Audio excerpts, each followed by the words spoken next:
Well, Adam, it's week number 3 already. Buffs coming off of a kind of a big game last week against Nebraska, 34-31 in overtime. Wow, what a game! I mean, we talked about it after the game, but going back and watching it over the weekend, it was just as awesome as it was being there in person. And there's so many times where it looked like C was dead in the water. You know, it really was an incredible comeback. It's funny. Every Sunday after a game, I do a list of top 10 standouts in the game, and I remember thinking at halftime, I can't do that feature this week. Alex Kinney's the one guy I can put on that list. And I put that list together yesterday. There were like 3 guys that I felt really bad keeping off the list. That's how incredible of a second half it was. Yeah, you know, there were a lot of guys that didn't even play a ton that I thought played really well. Like Akil Jones got in there, you know, for a couple of series. I thought he was really impressive. You know, his first meaningful snaps of his career, just things like that throughout that game. I thought guys really stepped up. And you know, Davion Taylor, Nate Landman. I thought Aaron Maddox played well on defense. Mustafa Johnson was a beast. You know, I haven't seen your 10 yet, but I imagine those guys, some of those guys are on there. Yeah, no question. Davion Taylor. He had, I think it was 8 or 9 tackles, but it seemed like his impact was even greater than that. He was just, and I think part of it, it's so aesthetically pleasing to watch him because of his speed. And it seems like he's playing fast, and had a chance to talk to him today, and he's always so humble. But he's excited this week because he's kind of going into more of a traditional outside linebacker role. Obviously going up against Air Force's triple option. So Mel Tucker talked about how he has just gradually improved every day in that new star role, and we're starting to see it show itself.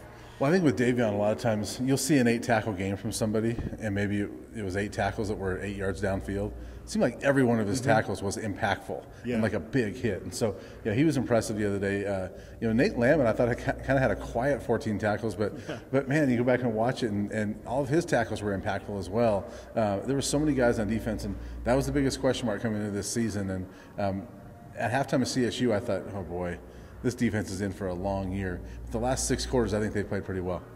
And credit to this coaching staff. You know, they inherited what they inherited, and they go out and a big deal for them is they found Mikel Onu. I don't know where this defense would be without him out there kind of leading troops. And I had a chance to talk to him today, too, and going back to Air Force, it's interesting. He went up against Navy every year when he was at SMU, and he says he's going to take on even a bigger leadership role this week because it really is about discipline going against this. And he said that, you know, the number of times that there's actually there was 1 pass attempt in Air Force's first game, and so staying disciplined and not letting them, you know, gash you with one when you're not paying attention to that side of their offense is a big deal. Yeah, I talked to Aaron Maddox, the other safety, and you know, when he was in junior college, he went up against Air Force Academy Prep. So he talked about how that experience is going to help a little bit this week as well. But I asked him about just the resiliency of this defense, and there were a couple of points in that game that, you know, Nebraska really could have taken this thing and the momentum and just gone with it, but the defense rose up,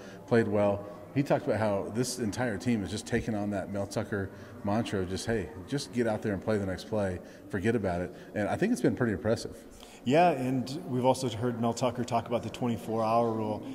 That was a very emotional afternoon at Folsom Field. This is one week where it's got to be hard if you're 18, 19, 20, 21 years old to really do that. So I'm anxious to see them, you know, if they can actually fully get over the emotions of things. And I was a little surprised Air Force opened up as a 1.5-point favorite. So that's a good football team, and they better come ready to play on Saturday. Yeah, the Buffs have got to come ready to play. No question. We're going to talk about that game later in the week. You know, I chatted with Brady Russell today. Really, I think one of the unsung heroes of this offense so far. He's played almost every snap, been a great blocker, been impactful in the receiving game. You know, Tony Brown, Katie Nixon, LaVisca, all those guys get all the yards and the touchdowns and everything. But Brady's been playing pretty well. And that's, I think, 8 catches by tight ends now this season, when all of last year, there were 6 total by the tight ends. So from day one, Mel Tucker said these tight ends are going to be a big part of our offense, and then they followed through with that. Awesome. Well, we're going back later in the week to talk about Air Force. Anything else from today? Not really. It's exciting. It's you know, a different type of game, a different type of challenge for this team, and excited to see how they step up to it. Awesome. We'll be back later this week to talk about it.